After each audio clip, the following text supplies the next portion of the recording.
నమస్తే BCN news కి స్వాగతం. నా పేరు నీలిమ. ముందుగా ముఖ్యాంశాలు. వైసీపీ మేనిఫెస్టో విడుదల చేసిన సీఎం జగన్.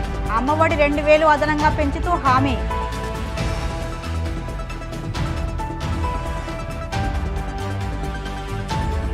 నామినేషన్ కార్యక్రమాన్ని జయప్రదం చేసిన కార్యకర్తలకు మంత్రి కోట్టు కృతజ్ఞతలు. మళ్లీ వైసీపీని అధికారంలోకి తీసుకురావాలంటూ పిలుపు.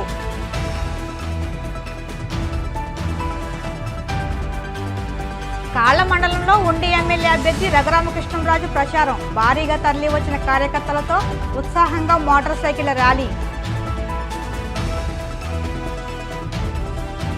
కాకినాడ జిల్లా రమణయ్యపేటలో వైసీపీలోకి భారీగా చేరికలు. కండువాలు కప్పి పార్టీలోకి ఆహ్వానించిన ఎమ్మెల్యే కన్నబాబు. వైసీపీ అధినేత సీఎం జగన్ మేనిఫెస్టో ప్రకటించారు. 2019లో ఇచ్చిన హామీల్లో 99% అమలు చేశామని, మేనిఫెస్టో పవిత్ర గ్రంథమని, దానిని తాము భగవద్గీత, బైబిల్, ఖురాన్గా భావించినట్టు తెలిపారు. దేవుడి దయతో అందరికీ మంచి చేశామని, వైసీపీ మేనిఫెస్టోను అమలు చేసిన తీరు దేశ చరిత్రలో నిలిచిపోతుందని పేర్కొన్నారు. గత మేనిఫెస్టోలో ఇచ్చిన హామీలను అమలు చేసేందుకు 2,70,000 కోట్లను డీబీడీ ద్వారా అందించామని, ఇచ్చిన హామీలను చెప్పిన టైం ప్రకారం అమలు చేసినట్టు తెలిపారు. పిల్లలకు ఫీజు రీయింబర్స్మెంట్, అర్హులకు ఇళ్లు, పెన్షన్లు, అర్హులైన వారికి పథకాలను అందించినట్లు తెలిపారు.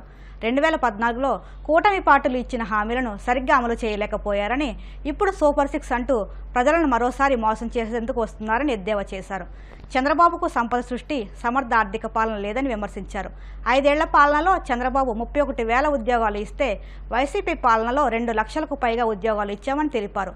9 ముఖ్యమైన హామీలను మేనిఫెస్టోలో పేర్కొన్నారు. విద్య, వైద్యం, వ్యవసాయం, పేదలకు ఇళ్లు, నాడు నేడు, మహిళా సాధికారత, ఉన్నత విద్య, అభివృద్ధి, సామాజిక భద్రతతో మేనిఫెస్టోను రూపొందించినట్లు తెలిపారు. ఈసారి కూడా మన మేనిఫెస్టో ఎప్పటిలాగానే కేవలం 2 పేజీల మేనిఫెస్టో. ఇంతకుముందు ఇది మన మేనిఫెస్టో, ఇప్పుడు ఇది మన మేనిఫెస్టో. నవరత్నాలకు సంబంధించిన విద్య, అమ్మఒడి, ట్యాబులు, విద్యా కానుక, గోరుముద్ద, ఇంగ్లీష్ మీడియం, డిజిటల్ బోధన. వైద్యం, విస్తరించిన ఆరోగ్యశ్రీ ఇంకా విస్తరణ, ఆరోగ్య ఆసరా, విలేజ్ క్లినిక్లు, ఫ్యామిలీ డాక్టరు, 17 కొత్త మెడికల్ కాలేజీలు, జగనన్న ఆరోగ్య సురక్ష. వ్యవసాయం, రైతు భరోసా, ఆర్బీకేలు, ఉచిత పంటల బీమా, 0 వడ్డీ పంట రుణాలు, పగటిపూటే 9 గంటల ఉచిత విద్యుత్, సమయానికి ఇన్పుట్ సబ్సిడీ.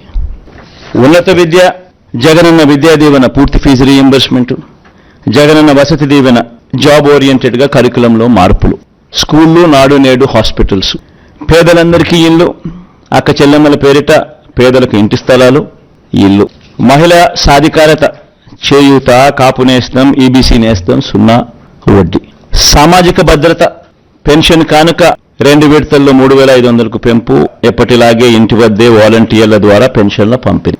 అభివృద్ధి, మౌలిక వసతులు, సుపరిపాలన, నిర్మిస్తా ఉన్న 4 పోర్ట్లు ఫినిషింగ్, ఫిషింగ్ హార్బర్లు ఫినిషింగ్, ఎయిర్పోర్ట్లు వాటి విస్తరణ ఫినిషింగ్, ఇండస్ట్రియల్ కారిడార్లు finishing, nodes, industrial nodes finishing, ప్రాధాన్యత క్రమంలో జలయజ్ఞం ఫినిషింగ్, గ్రామ వార్డు సచివాలయాలు, వాలంటీర్ల వ్యవస్థ. సో ఒక డెప్త్ లేకపోయే అంశాలలోకి ఒకసారి మనం పోతే, మహిళలు, నా అక్క చెల్లెమ్మలు, వీళ్ళకి సంబంధించి వైఎస్ఆర్ చేయూత. ఈ కార్యక్రమం ఇంతకుముందు 75,000 ఉండేది. లాస్ట్ 5 ఇయర్స్లో, ఇంతకుముందు 5 ఏళ్లలో 4 దఫాలుగా 75,000 ఇచ్చాం. దాన్ని మళ్ళీ కొనసాగిస్తూ మళ్ళీ 4 దఫాలు 1,50,000 దాకా తీసుకొని పోతాం.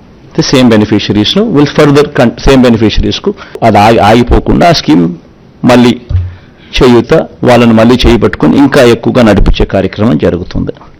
వైఎస్ఆర్ కాపు నేస్తం ఇకపై 1,20,000 వరకు.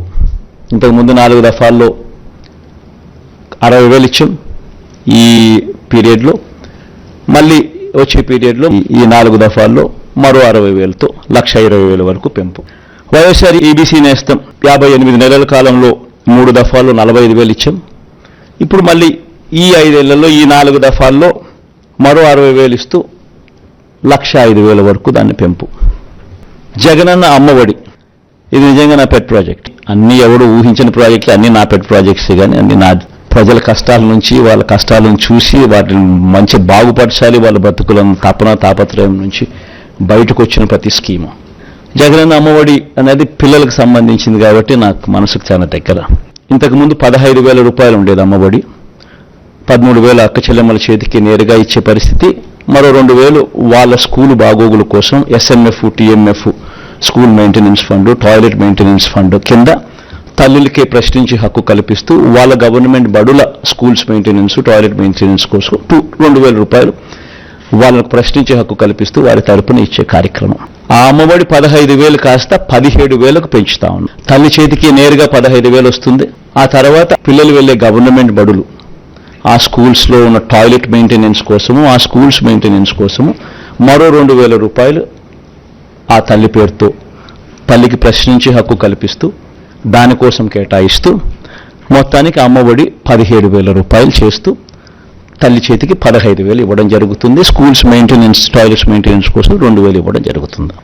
వైఎస్ఆర్ సున్నా వడ్డీ, వైఎస్ఆర్ ఆసరా కింద 25,571 కోట్ల రూపాయలు ఈ 5 సంవత్సరాలలో 4 దఫాల్లో ఏదైతే మాట చెప్పామో ఆ పొదుపు సంఘాలన్నీ ఏదైతే 18% ఓవర్ డ్యూస్ నాన్ పర్ఫార్మింగ్ అసెట్స్గా మారి ఏ గ్రేడ్, బి గ్రేడ్ సంఘాల నుంచి పూర్తిగా సి గ్రేడ్, డి గ్రేడ్ సంఘాలుగా మారి అన్యాయమైన పరిస్థితిలోకి వెళ్ళిపోయిన అక్క చెల్లెమ్మని చేయబట్టుకొని నడిపిస్తూ ఈ 4 దఫాల్లో ఇచ్చే ఈ 25,571 కోట్ల రూపాయలు సక్సెస్ఫుల్గా కంప్లీట్ చేసిన పరిస్థితుల్లో ఆ అక్క చెల్లెమ్మలకు మరింత ప్రోత్సాహం ఇస్తూ 3 లక్షల దాకా రుణాల మీద సున్నా వడ్డీ ఇచ్చే కార్యక్రమం మరో 5 సంవత్సరాలు కూడా కొనసాగుతుంది. వైఎస్ఆర్ కళ్యాణమస్తు షాదీ తోఫా ఈ 5 సంవత్సరాలు కూడా మళ్ళీ కొనసాగుతుంది. ఇంతకు ముందు చెప్పినట్టుగానే చదువులను ప్రోత్సహిస్తూ 10వ తరగతి ఉత్తీర్ణత తప్పనిసరి. ఏదైనా కూడా ప్రతి పథకంలోనూ కూడా ఒక రీజన్ ఉండాలా, ఒక లాజిక్ ఉండాలా. అమ్మఒడి ఉంది, 75% attendance compulsory, as it is ఇప్పుడు కంటిన్యూ అవుతా ఉంది. సిమిలర్లీ కళ్యాణమస్తు షాదీ తోఫా ఇప్పుడు కూడా కంటిన్యూ అవుతా ఉంది. 10వ తరగతి ఉత్తీర్ణత కంపల్సరీ కంటిన్యూ అవుతా ఉంది. అంటే ప్రతిదీ ఒక పర్పస్ ఉండాలి. చదువులను ప్రోత్సహించేందుకు, చేయి పట్టుకుని నడిపించేందుకు, వాళ్ళ జీవితాలలో వాళ్ళని ఎదిగేందుకు ప్రతి పథకము, ప్రతి పేదలందరికీ ఇళ్ల పట్టాలు, అర్హులయ్యుండి ఇప్పటికే 31 లక్షల అక్క చెల్లెమ్మలకు ఇళ్ల పట్టాలు ఇవ్వడం జరిగింది. జీవన బీమా కూడా, వైఎస్ఆర్ జీవన బీమా కూడా గిగ్ వర్కర్లను కూడా ఈ స్విగ్గీ, ఈ జొమాటో, ఈ అమెజాన్ వంటి సంస్థల్లో డెలివరీ బాయ్స్కు ప్రమాదవశాత్తు మరణిస్తే వాళ్ళకు కూడా 5 లక్షల బీమా కల్పించే కార్యక్రమం వాళ్ళని కూడా తీసుకొస్తా ఉన్నాం. కొత్తది వైఎస్ఆర్ బీమా పథకంలోకి వాళ్ళని కూడా తీసుకొస్తా ఉన్నాం. రాజధానికి సంబంధించి 2024లో వైఎస్ఆర్ కాంగ్రెస్ పార్టీ ప్రభుత్వం మళ్లీ ఏర్పడగానే విశాఖ పరిపాలనా రాజధానిగా పాలన సాగుతుంది. రాష్ట్ర అభివృద్ధికి గ్రోత్ ఇంజన్లా పనిచేసేలా విశాఖను అభివృద్ధి చేస్తాం. అమరావతిని శాసన రాజధానిగా, కర్నూలును న్యాయ రాజధానిగా కూడా అభివృద్ధి చేస్తాం.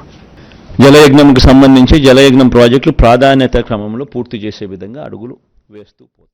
టీడీపీ ఎమ్మెల్యే అభ్యర్థి కనుమూరి రఘురామకృష్ణరాజు ఉండి నియోజకవర్గంలో విస్తృత ప్రచారం నిర్వహించారు. పశ్చిమ గోదావరి జిల్లా కాళ్ల మండలంలోని పెదామిరం, జక్కరం, సీసలి గ్రామాల్లో ఎన్నికల ప్రచారం నిర్వహించారు. టీడీపీ, బీజేపీ, జనసేన పార్టీల నుంచి కార్యకర్తలు, నాయకులు భారీగా తరలిరాగా పెదామిరం నుంచి జక్కరం మీదుగా సీసలి వరకు మోటార్ సైకిల్ ర్యాలీ నిర్వహించారు. ఈ ర్యాలీలో ఉండి ఎమ్మెల్యే అభ్యర్థి రఘురామకృష్ణరాజు వెంట తెలుగుదేశం పార్టీ జిల్లా అధ్యక్షులు, ఉండి ఎమ్మెల్యే మంత్రి రామరాజు పాల్గొన్నారు. మోటార్ సైకిల్ ర్యాలీ చేపట్టగా మహిళలు అధిక సంఖ్యలో పాల్గొని సాదర స్వాగతం పలికి హారతులు పట్టారు. ఆయా గ్రామాల్లో ఇంటింటికి వెళ్లి సంక్షేమ పథకాలపై విస్తృత ప్రచారం చేపట్టారు. ఈ ర్యాలీలో ఉండి నియోజకవర్గ జనసేన పార్టీ అధ్యక్షులు జుత్తిగ నాగరాజు, బీజేపీ ఉండి నియోజకవర్గ అధ్యక్షులు కోర రామ్మూర్తి, ఇతర పార్టీల నుంచి నాయకులు, కార్యకర్తలు అధిక సంఖ్యలో పాల్గొన్నారు.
ఇప్పుడు కాసేపు ప్రకటనలు.